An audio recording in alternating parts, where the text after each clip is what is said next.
Everyone, welcome back to my channel, Christian Mix Vlog. Ayan, nandito kami guys sa mall. So, bali ako lang mag-isa dahil bumalik ako sa aming bahay. Barn.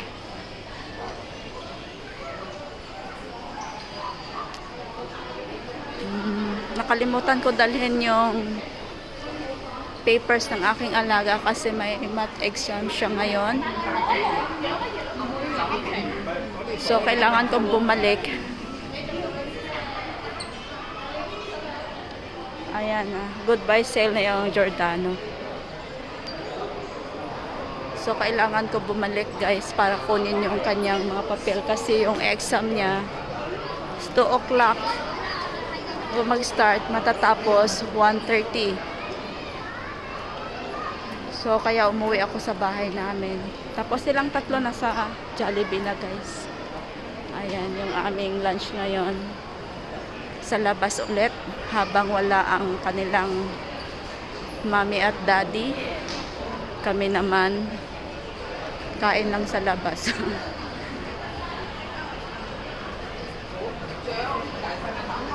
Ayan, ganito lang guys, buhay ng OFW dito sa Hong Kong. Masaya na talaga sila, picture. Ayan.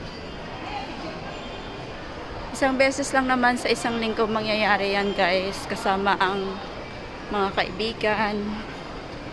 At mag-i-enjoy ng picturan, kantahan, kainan, kwentuhan. So, ganun lang guys ang buhay na bilang isang OFW dito sa Hong Kong. Malapit na ako sa Jollibee guys.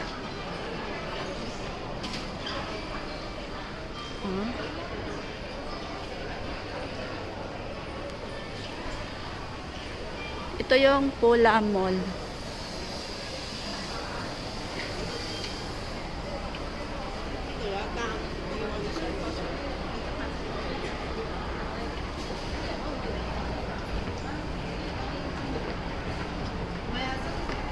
Kailangan ko magbaba kasi kanina pa sila naghihintay sa akin.